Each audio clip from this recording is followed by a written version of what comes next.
જામનગર અને દેવભૂમિ દ્વારકા સહિત હાલાર પંથકમાં હાલ જીરુનું રેકોર્ડ બ્રેક વાવેતર થયું છે. જેની પાછળના કારણની વાત કરવામાં આવે તો ગત વર્ષે જીરુના ઐતિહાસિક ભાવ રહ્યા હતા અને વરસાદની તંગીને કારણે હાલ જીરુનું સૌથી વધુ વાવેતર થયું છે. કારણ કે જીરુને પિયતની સૌથી ઓછી જરૂર હોવાથી જીરુનું વાવવા તરફ ખેડૂતો આકર્ષાયા છે. બીજી બાજુ ગત વર્ષે જીરુના ભાવે ખેડૂતોને રીતસરના જલસા કરાવ્યા હતા.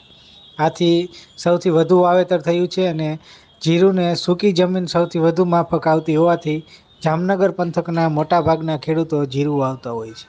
ત્યારે નવા જીરાની હવે જામનગરના હાપા માર્કેટિંગ યાર્ડમાં આવક પણ શરૂ થઈ ગઈ છે. જીરુના જંગી વાવેતર વચ્ચે નવા જીરાની આજે આવક થતાં ખેડૂતો અને વેપારીઓ દ્વારા મંત્રોક વિધિતાર સાથે જીરુની આવકના શ્રી ગણેશ કરવામાં આવ્યા હતા. જેમાં જામનગરના હાપા માર્કેટિંગ યાર્ડમાં ખંભાળિયા તાલુકાના ભંડારીયા ગામના ખેડૂત રામભાઈ કનારાને પોતાના જીરુના 12,000 રૂપિયા જેવા ભાવ બોલાયા હતા.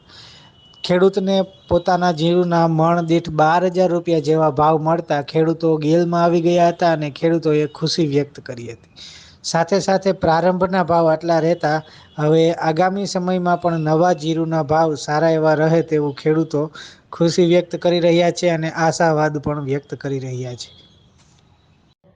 જામનગરના હાપા માર્કેટિંગ યાર્ડમાં નવા જીરુની આવકની શુભ શરૂઆત થઈ ચૂકી છે અને આજે ભંડારીયા ગામ દેવભૂમિ દ્વારકા જિલ્લાના ખેડૂત તરફથી 1 ગુણી જીરું જામનગર યાર્ડમાં હરાજી માટે લાવવામાં આવ્યું હતું, જેના ઓક્શનમાં ભાવ 20 કિલો એટલે કે 1 મણના ભાવ ₹12,000 સુધીના થયા હતા.